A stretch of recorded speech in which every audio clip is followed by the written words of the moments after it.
Halo teman-teman, gimana kabarnya? Pasti baik ya. Di sini saya ada beberapa soal yang akan saya bahas mengenai kompetensi sains nasional. Nah, soal-soal di sini sebelumnya pernah keluar di lomba tingkat kecamatan maupun kabupaten. Jadi, kalian harus simak ya untuk membantu kalian belajar dalam mempersiapkan diri di lomba yang akan datang. Oke, kita mulai saja dari nomor 1. Saya akan membacakan soalnya dan nanti saya akan memberikan jawabannya. Nomor 1. Zat yang dihasilkan oleh empedu berfungsi sebagai titik-titik. A. Memecah lemak. B. Menguraikan zat tepung. C. Membunuh bibit penyakit. D. Mengendapkan protein susu. Nah, jawabannya adalah A. Memecah lemak, karena akan mengubahnya menjadi gliserol. Pertanyaan nomor 2. Pernyataan berikut yang tepat tentang stomata atau mulut daun adalah 1. Berperan hanya sebagai tempat masuknya karbon dioksida. 2. Menyerap cahaya matahari masuk daun dan selanjutnya untuk membuat makanan. 3. Kebanyakan ditemukan pada permukaan bawah daun. 4. Memungkinkan uap air yang berlebih untuk lolos melaluinya. Nah, dari keempat pernyataan tersebut, kita mulai dari pernyataan 1. Berperan hanya sebagai tempat karbon dioksida. Itu adalah salah, karena stomata tidak hanya berperan sebagai tempat masuknya karbon dioksida saja. Oke, kemudian kita lihat option yang ada nomor 1-nya, berarti kita tidak boleh pilih. Yang A kita salahkan, kita silang. Dan yang B juga kita silang karena ada nomor 1. Oke, selanjutnya kita lihat pernyataan yang kedua. Menyerap cahaya matahari masuk daun dan selanjutnya untuk membuat makanan. Itu juga termasuk pernyataan yang salah. Kita bisa kasih tanda salah dan langsung melihat ke option yang ada jawaban nomor 2, berarti kita tidak boleh memilihnya. Jadi pernyataan yang tepat untuk stomata atau mulut daun adalah 3 dan 4. Seperti biasa kita kasih tanda untuk membedakan dengan yang lain. Dilanjut ke soal nomor 3. Budi melakukan percobaan IPA tentang pernafasan dengan menghembuskan nafas pada air kapur. Ternyata air kapur menjadi keruh. Hal ini menunjukkan A. Zat sisa dari pernafasan berupa CO2. B. Zat sisa pernafasan berupa H2O. C. Zat sisa pernafasan mengandung zat kapur. D. Zat sisa pernafasan mengandung kotoran. Jawabannya adalah A. Zat sisa dari pernafasan mengandung CO2. Langsung kita kasih tanda seperti tadi ya, teman-teman.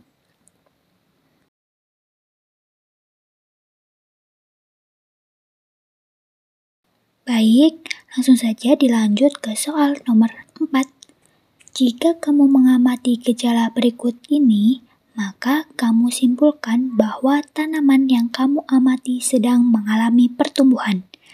Gejala tersebut adalah terjadinya titik-titik.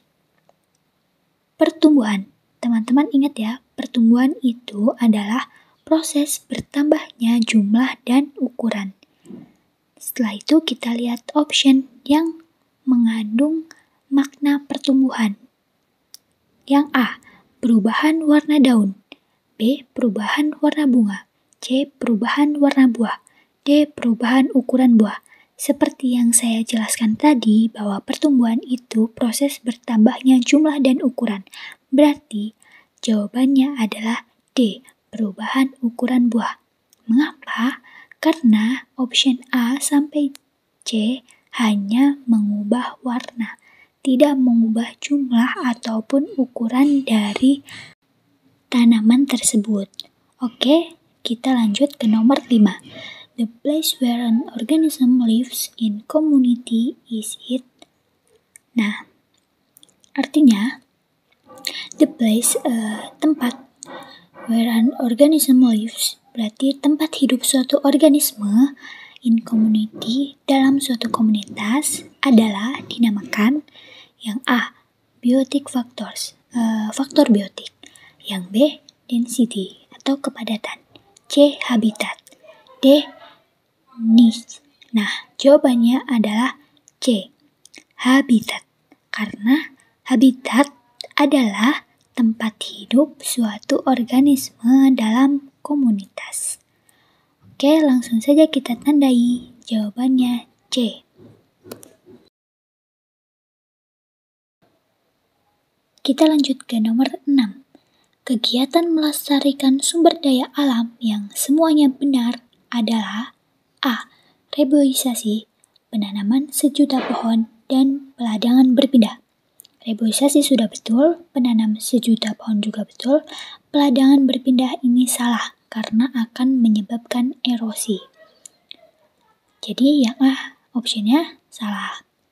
Kemudian yang B, reboisasi, pembakaran hutan, dan tebang pilih. Ini juga salah, karena pembakaran hutan itu bukan melestarikan sumber daya alam ya teman-teman, tapi merusak sumber daya alam. Kemudian yang C, pembuatan teras sering, penanaman sejuta pohon, dan tebang pilih. Nah, ini sudah betul semua, karena pembuatan teras sering akan mencegah terjadinya tanah longsor. Jadi, jawabannya adalah yang C. Yang D salah karena ada option pembakaran hutan. Oke, kita kasih tanda dulu. Soal selanjutnya yang ke-7. Fungsi utama dari katup-katup jantung adalah A. Mencegah aliran balik darah, B.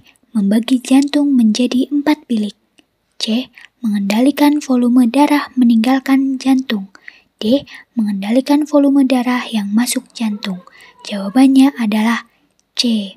Karena fungsi utama dari katup jantung itu untuk menjaga aliran darah yang asalnya itu dari jantung supaya dapat mengalir dengan benar. Oke, kita kasih tanda yang C. Kemudian nomor 8. Urutan yang paling tepat untuk peredaran darah ganda pada manusia adalah A. Bilik kiri, seluruh tubuh, serambi kanan, bilik kanan, paru-paru, serambi kiri, bilik kiri. B. Paru-paru, bilik kiri, bilik kanan, serambi kiri, seluruh tubuh, dan juga paru-paru. C. Bilik kiri, bilik kanan, serambi kanan, paru-paru, serambi kiri, tubuh, paru-paru. D. Seluruh tubuh, serambi kanan, bilik kanan, paru-paru. Kemudian serambi kiri dan bilik kiri. Jawabannya adalah A. Bilik kiri, seluruh tubuh, serambi kanan, bilik kanan, paru-paru, dan serambi kiri. Kemudian kembali lagi ke bilik kiri. Oke, dikasih tanda dulu ya teman-teman. Jawabannya adalah yang A.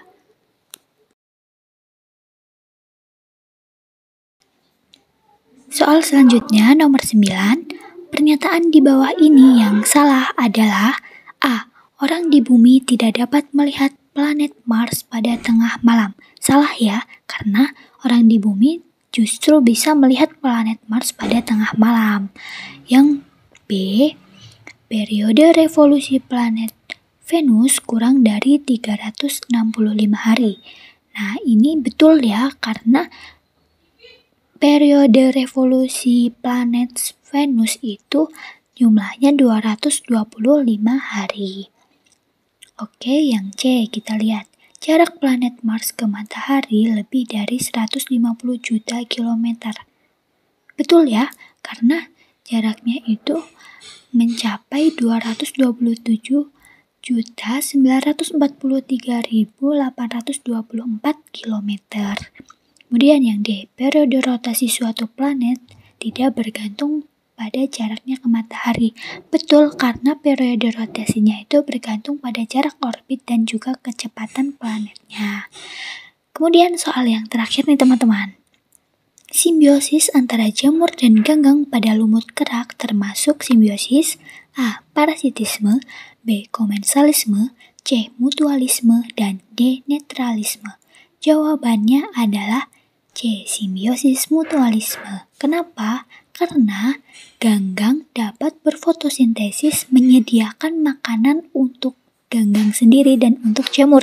Nah, sedangkan si jamur itu sebagai penyedia air dan juga karbon dioksida pada saat proses fotosintesis. Nah, simbiosis ini akan membentuk lumut kerak. Jadi, jawabannya itu adalah simbiosis mutualisme yang C ya teman-teman.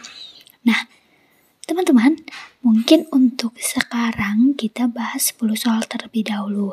Untuk teman-teman yang ingin ada bahasan lanjutan, silahkan untuk komen di bawah, boleh komen saya akan membahas apa lagi. Boleh dari teman-teman, boleh request ya, langsung saja komen di kolom komentar.